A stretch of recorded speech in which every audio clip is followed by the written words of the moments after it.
Stafford Cripps की leadership में एक मिशन इंडिया भेजते हैं। लेकिन क्रिप्स का प्रपोजल भी इंडियन लीडर्स को निराश ही करता है। उन्होंने अपने प्रपोजल में वॉर के बाद इंडिया को डोमिनियन स्टेटस देने और कंस्टिट्यूएंट असेंबली फॉर्म करने का प्रॉमिस किया था। इस कंस्टिट्यूएंट असेंबली के मेंबर्स को प्रोविंशियल असेंबलीज द्वारा इलेक्ट किया जाना था और प्रिंसली स्टेट्स के केस में मेंबर्स रूलर्स द्वारा नॉमिनेट होने थे। क्रिप्स प्रपोजल में एक प्रोविजन ये भी था कि अगर कोई प्रोविंस न्यू कॉन्स्टिट्यूशन को एक्सेप्ट नहीं करता तो उसे अधिकार होगा कि वो अपने फ्यूचर स्टेटस को लेकर ब्रिटेन के साथ एक सेपरेट अग्रीमेंट करे। यह प्रोविजन मुस्लिम लीग की सेपरेट स्टेट की डिमांड को अकोमोडेट करने के लिए था। क्रिप्स प्रपोजल के बारे में जवाहरलाल नेहरू ने लिखा है कि जब उन्होंने इसको पहली बार पढ़ा तो वो बहुत डिप्रेस्ड हो गए थे। कांग्रेस, डोमिनियन स्टेटस, इंडिया के पार्टीशन और कॉन्स्टिट्यूएंट असेंबली में नॉमिनेटेड मेंबर्स जैसे प्रोविजंस पर एतराज जताती है। ब्रिटिश गवर्नमेंट इनकी immediate transfer of effective power की डिमांड को भी एक्सेप्ट करने से मना कर देती है और इस तरह क्रिप्स मिशन भी फेल हो जाता है। यहाँ ध्यान रखने वाली बात यह है कि ब्रिटिश पीएम चर्चिल चाहते ही नहीं थे कि क्रिप्स मिशन कामयाब हो। उन्होंने ये मिशन सिर्फ इंटरनेशनल कम्युनिटी में दिखावे के लिए ही भेजा। क्रिप्स को साफ बोल दिया गया था कि ड्राफ्ट डिक्लेरेशन से अलग वो कुछ भी नहीं कर सकते। बार्गेन और नेगोशिएट करने की इनकैपेसिटी की वजह से ही ये मिशन फेलियर बनता है।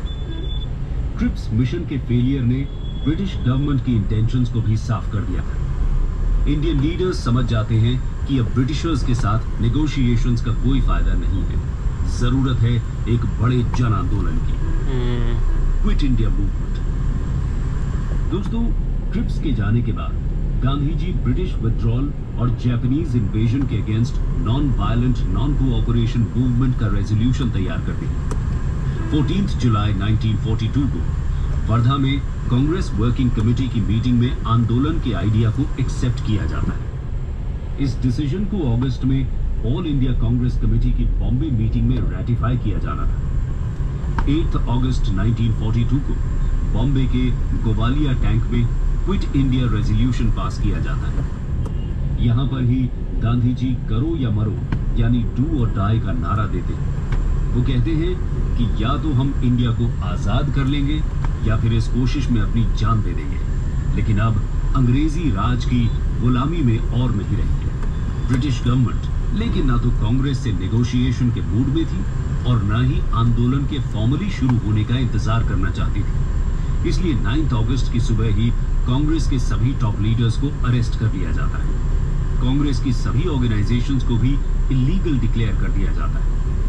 गवर्नमेंट के इस तरह अचानक अटैक करने से लोगों में इंस्टेंटेनियस रिएक्शन देखने को मिलता है। जैसे ही अरेस्ट की न्यूज फैलती है, बॉम्बे के गोवालिया टैंक में लाखों लोगों की भीड़ जमा हो जाती है और अथॉरिटीज के साथ क्लैशेस होने लगते हैं। इसी तरह के डिस्टर्बेंसेस 9 अगस्त को अहमदाबाद और पूना में भी देखने को मिलते हैं और 10 अगस्त को दिल्ली, यूपी और बिहार के बहुत सारे शहरों जैसे कि कानपुर, इलाहाबाद, वाराणसी और पटना में हड़ताल, पब्लिक डेमोन्स्ट्रेशंस और प्रोसेशंस किए जाते हैं। इसके जवाब में गवर्नमेंट प्रेस पर प्रतिबंध लगा देती है।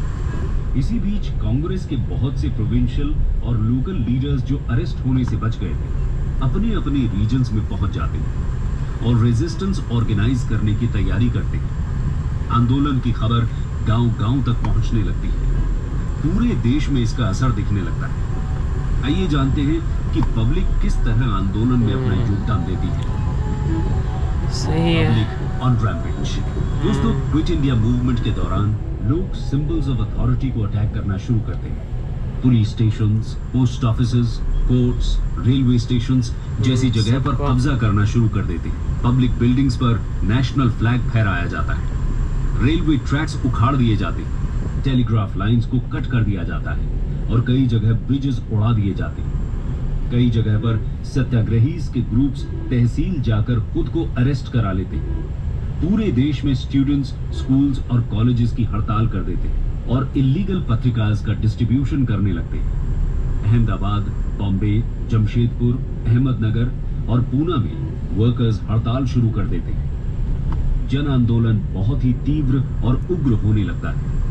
इसे सप्रेस करने के लिए सरकार अपना पूरा जोर लगा देती है। पुलिस और मिलिट्री